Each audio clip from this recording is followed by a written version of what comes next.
దేవునికి స్తోత్రం. ప్రియమైన సహోదర సహోదరులకు శుభాభివందనములు. ఈరోజు దేని వాగ్దానము నిర్గమాకాండం 34:28. అతడు 40 రేయింబగళ్ళు యెహోవాతో కూడా అక్కడ ఉండెను. అతడు భోజనం చేయలేదు, నీళ్లు త్రాగలేదు. అంతలో ఆయన నిబంధన వాక్యములను అనగా 10 ఆజ్ఞల పలకల మీద వ్రాసెను. చూడండి, దైవజనుడైనటువంటి మోషే గారు ఇజ్రాయేలు ప్రజలను నడిపిస్తున్నటువంటి సమయమందు దేవుడైన యెహోవా మోషే గారితో మాట్లాడి, నీవు సినాయి కొండ మీదకి ఎక్కిరా అని చెప్పినప్పుడు మోషే గారు సినాయి కొండ మీదకి వెళ్ళారు.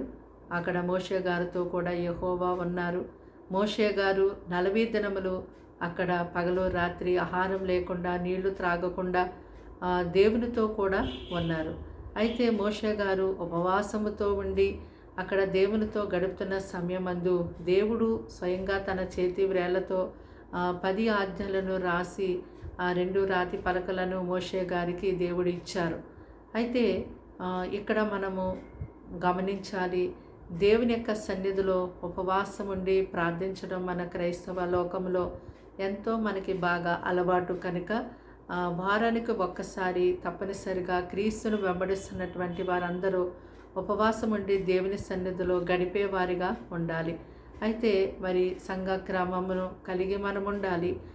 సంఘములో దైవజనుల ద్వారా దేవుడు ఏది ప్రేరేపించే సమయంలో ఉపవాస కూడికలు, ఏ విధమైనటువంటి పనులు జరుగు నిమిత్తం ఉపవాస కూడికలు ఏర్పాటు చేశారో ఆ క్రమాన్ని మనం కలిగి ఉండేవారిగా ఉన్నప్పుడు ఆ ఉపవాస ప్రార్థన ద్వారా దేవుడు ఎన్నో గొప్ప కార్యములను జరిగిస్తారు.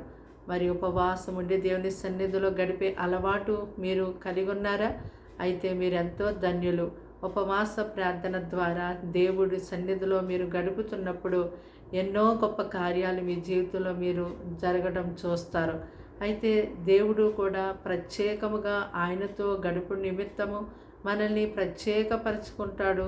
ఆ సమయమందు మనము ఆహారమును మాని ఇహలోకమైనటువంటి వాటిని ప్రక్కన పెట్టి ఆయనతో మనం మమేకమై ఆత్మవశలమై గడుపుతున్న సమయంలో జరగబోయే సంగతులు, అలాగే మన ద్వారా దేవుడు ఏం చేయాలనుకుంటున్నారో ఆ సంగతులన్నిటినీ దేవుడు చక్కగా మనతో మాట్లాడతారో, మంచి ఆలోచనలు మనకిస్తారు, మంచి ప్రేరేపణ మనకిస్తారు.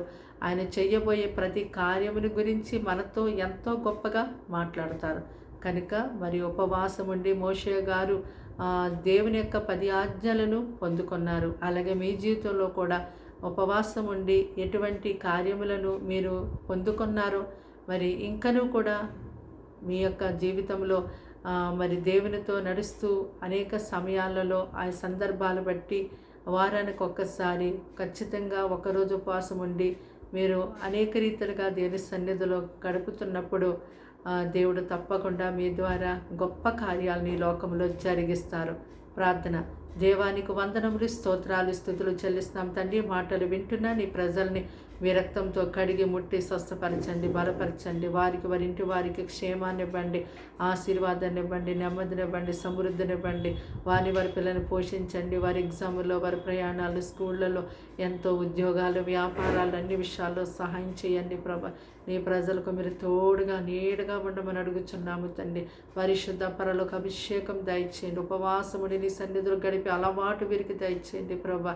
కన్నీళ్లతో ఉపవాసముడి ప్రార్థన చేస్తూ ఉంటుండగా గొప్ప విడుదల, విమోచన, గొప్ప అద్భుత కార్యాలను అయ్యా మీరు వారి జీవితంలో జరిగించనై ఉన్నారు ప్రభా. అది గుర్తెరగడానికి సహాయం చేయమని ఈ దినమంతా వారికి, వారి సమస్త విషయాలు, కుటుంబాలకి తోడయుండి నడిపించండి. కీడు శోధన నుంచి ఎంతగానో తప్పించి నీ బిడ్డలకు నీ రెక్కలతో కప్పి కాపాడమని యేసుక్రీస్తు నామములో ప్రార్థన సమర్పించి వేడుకుంటున్నాం తండ్రి.